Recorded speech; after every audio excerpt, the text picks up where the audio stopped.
Very glad you could join us on this Tuesday edition of the show.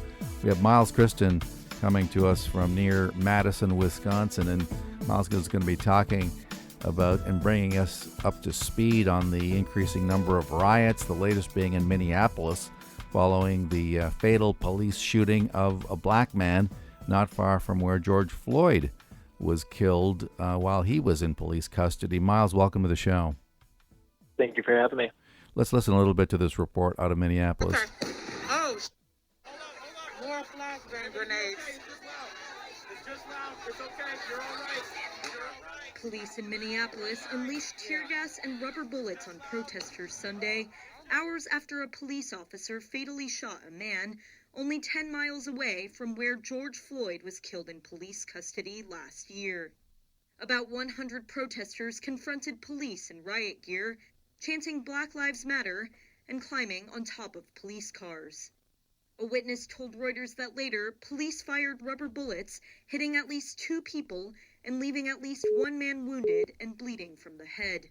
Protesters later gathered outside the police department, surrounded by hundreds of officers, who set off flashbangs and sprayed chemical irritants at the crowd.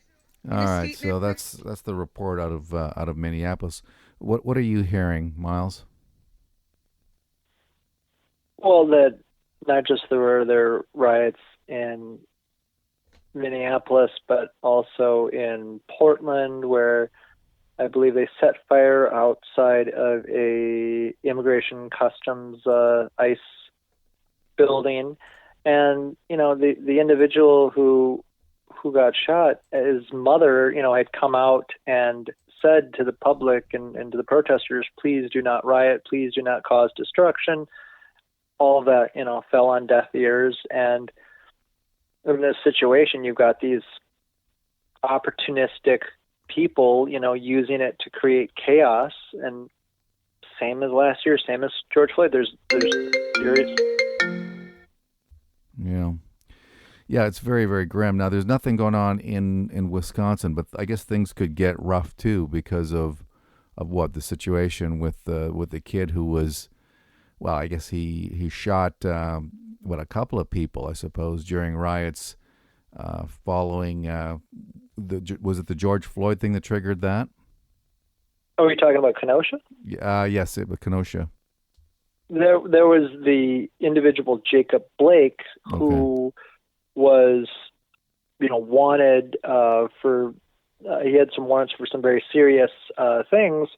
And he was actually going for a knife, and he got shot, probably excessively, in some would say, but got shot by the police 7 times, and then that led to the riots in Kenosha, which led to the individual Kyle Rittenhouse from Illinois coming into the state of Wisconsin, and then somebody tried to take his gun, and he ended up shooting and killing that person. Ended up shooting 2 other people. One of them died, and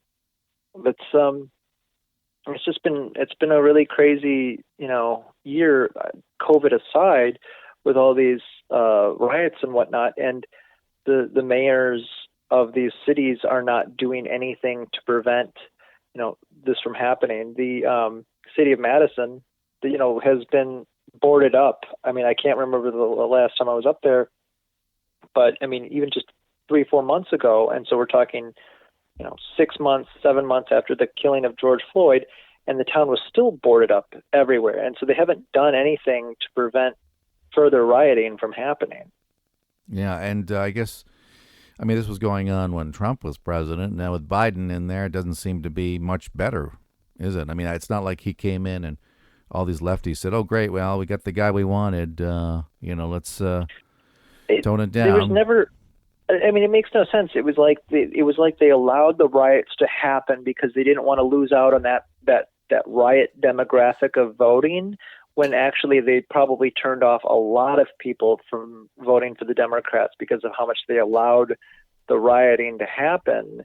And now, the riots didn't serve any political purpose to help Democrats get votes last year, and now it's like you're just ensuring that the Republicans will take the House and Senate if they continue this.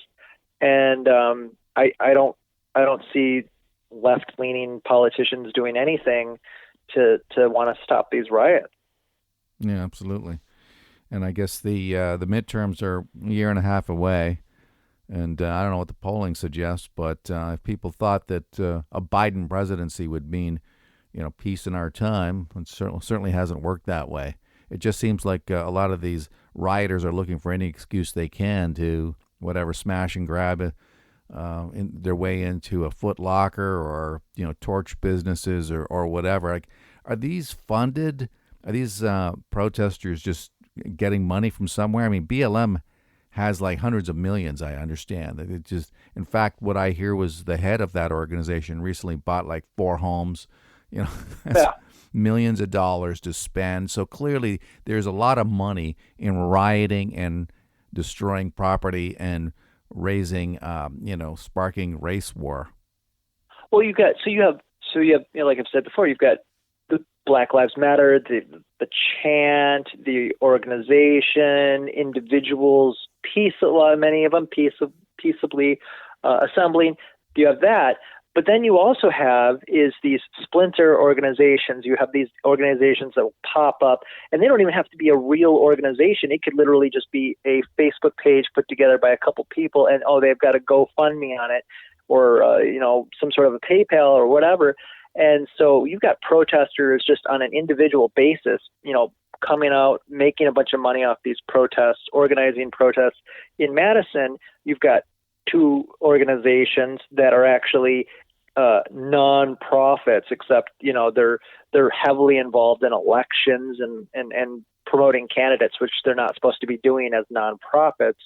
And then they're even working with basically the Socialist Party, which is like that's not legal as a non-profit. And on top of that, I was looking into it. There's another organization here in Madison that I would say is comprised of people who I would classify them as fundamentalists who believe in really absurd things that are literally preaching like very conspiratorial views about all sorts of things. And, they're getting money from people. And I was watching this footage last night and I was blown away. They literally took over a restaurant at one point last year and used it like an auditorium. They were literally using megaphones and taking over a restaurant. And the restaurant couldn't even have any business because 30 kids wanted to take it over. And it's like, call the cops and have them arrested. Like, why are Madison businesses just sitting back and going, okay, we're going to lose money all day? Like, why? Yeah, absolutely. There's been some video posted by a lady by the name of Rebecca Brannon, and her post is, large group of looters has now resumed back at O'Reilly's auto store. A female looter says, I need this. This is a big opportunity, to get some new stuff. Let's listen.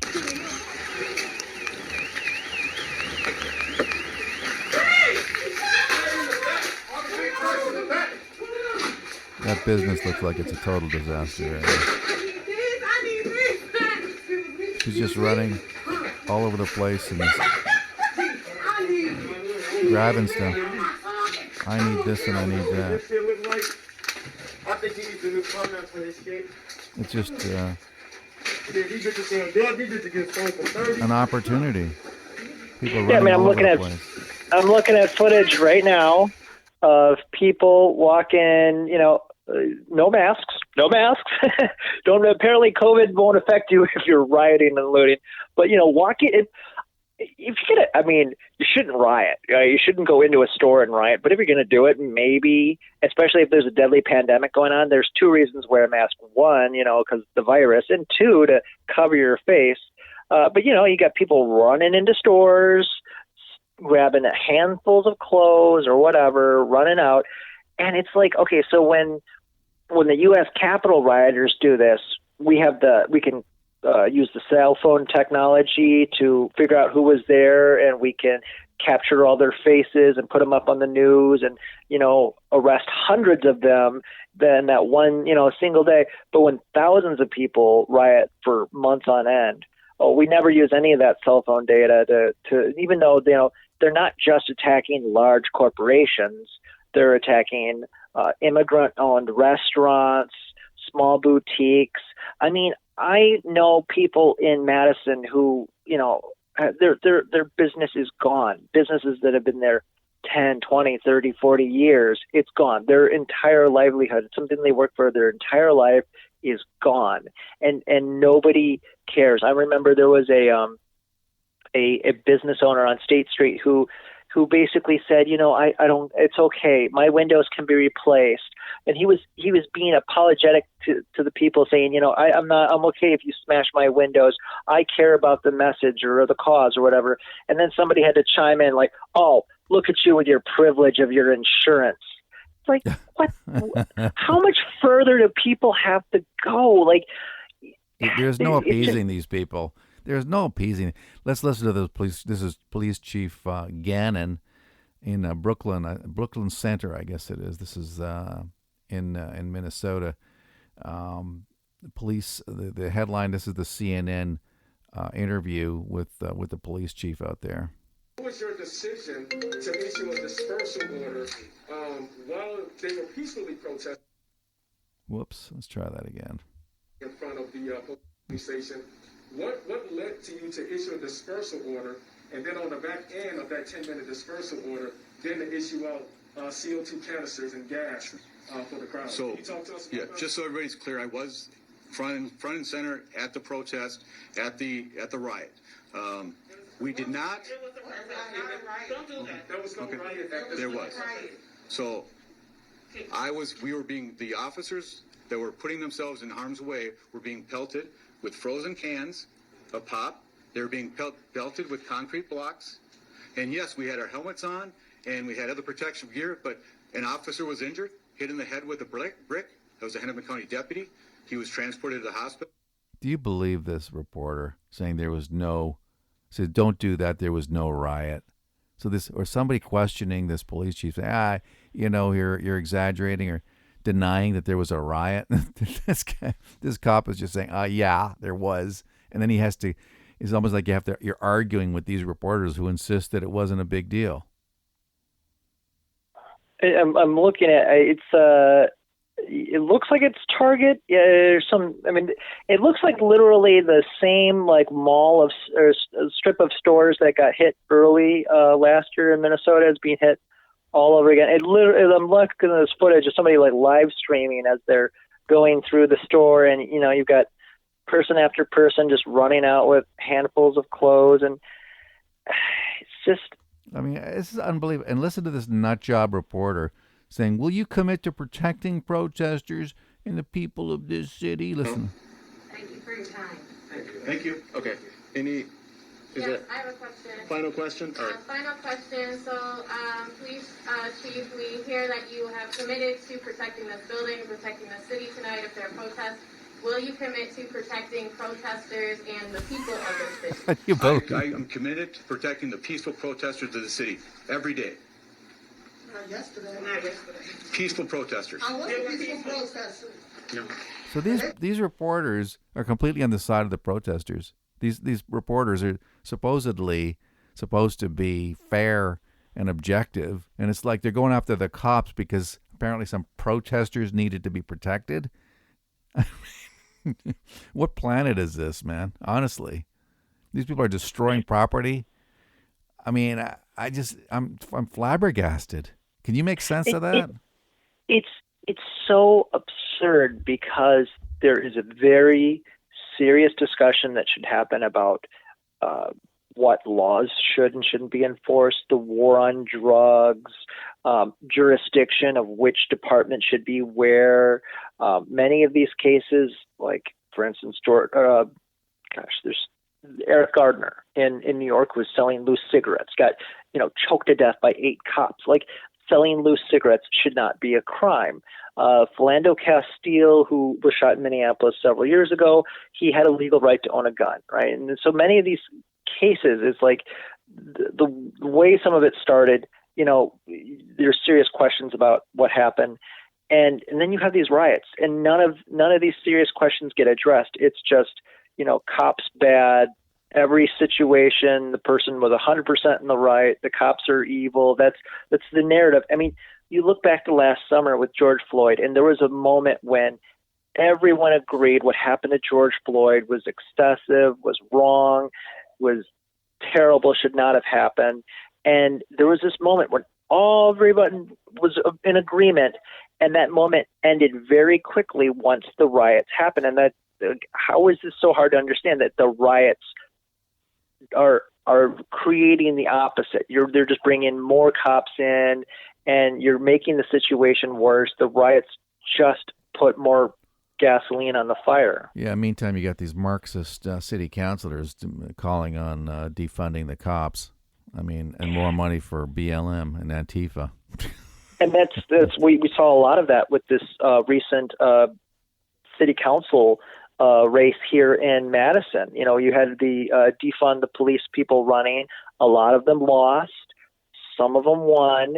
And these nonprofit organizations, which are kind of like on the outskirts, but not too far on the outskirts of these riots, you know, they were directly involved in promoting certain particular candidates and attacking other candidates. And they were, you know, they're heavily involved in the election, even though they're a nonprofit organization that's not supposed to be involved in elections. And I mean, I was watching it as they would attack, you know, certain candidates. And it's kind of like, if you're not for defunding the police, you might not get elected as an alder in some of these cities. That's crazy. Miles, I got to wrap this up, but thank you for coming on the show. Really appreciate this. And please keep an eye on this for us and come back again soon. Will do. Thank you for having me. Miles Kristen coming to us from the Madison, Wisconsin area. And that's it for me on this edition of the Mark Petroni radio program on Saga 960. So very glad you could join us. Stick around, lots more to come. As for me, I'll be back tomorrow. Bye-bye for now.